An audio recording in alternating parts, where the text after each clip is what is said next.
Bien, mes chers collègues, donc la région est intervenue en deux temps. D'abord pour sauvegarder l'offre en pleine période de crise avec un plan d'urgence que nous avons annoncé à 20 millions d'euros au départ et qui a été porté à plus de 30 millions d'euros grâce au dispositif Région Unie et qui nous a permis d'accompagner assez vite, même très vite, les acteurs du tourisme à hauteur de 5 000 euros pour les aider à rembourser notamment leur crédit d'investissement.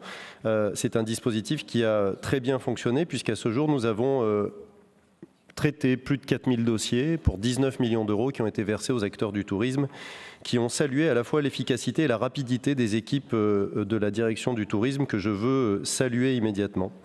Dans le rapport qui vous est présenté aujourd'hui, vous retrouvez les axes qui sont prévus sur la partie tourisme dans la partie numéro 2, notamment la partie numéro 2.1 avec le projet de délibération dans lequel nous mentionnons 40 millions d'euros qui sont fléchés sur l'investissement touristique sur une période de 3 ans. D'abord avec la confirmation des engagements auprès des stations thermales à hauteur de 7,5 millions d'euros pour lesquels l'investissement doit être maintenu. Elles ont traversé une période très difficile, elle n'est pas terminée. Nous sommes dans le cadre du volet 2 du plan thermal pour essayer d'avoir la première région en termes de stations thermales de pleine santé. Et évidemment, nous soutenons l'ensemble des acteurs. 15 stations ont déjà été soutenues. Nous avons la candidature de 7 stations supplémentaires.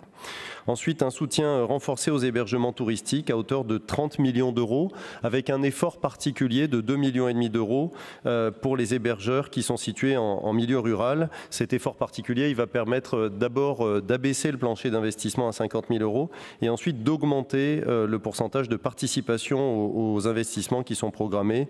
Le tout pour favoriser la survie, la relance, notamment des villages vacances et des hébergeurs en zone rurale qui ont le plus souffert.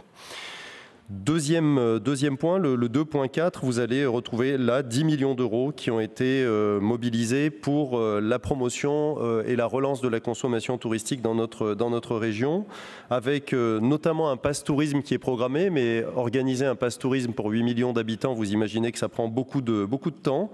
Donc notre agence régionale de tourisme y travaille et nous devrions être opérationnels d'ici la fin de l'année. Mais d'ores et déjà, nous nous sommes associés avec les sites touristiques emblématiques, les 26 sites touristiques emblématiques, au dispositif que présentera mon collègue Samy Kefi-Jérôme sur la carte Région Plus, le Pass Plus Région.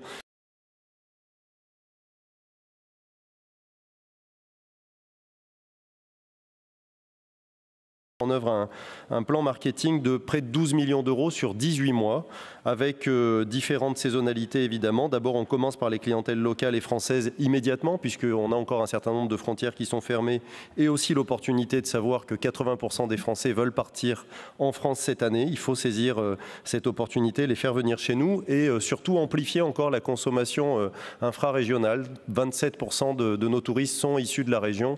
Sans doute que cet été, nous pouvons monter à 50% facilement. Ensuite, nous allons nous tourner pour la montagne, notamment vers les clientèles européennes, en espérant que toutes les frontières soient réouvertes. Et enfin, nous irons sur les clientèles internationales un peu plus tard, sur ces 18 mois glissants, grâce à l'expertise de l'Agence régionale de tourisme. Voilà en quelques mots de quoi est constitué l'abondement sur la partie tourisme. Je rappelle qu'il représente un montant de 50 millions d'euros pour la partie relance et donc de près de 30 millions d'euros sur la partie soutien à l'offre pour que nos acteurs se pérennisent dans une période extrêmement difficile. Merci beaucoup Nicolas. Pour le troisième VP concerné.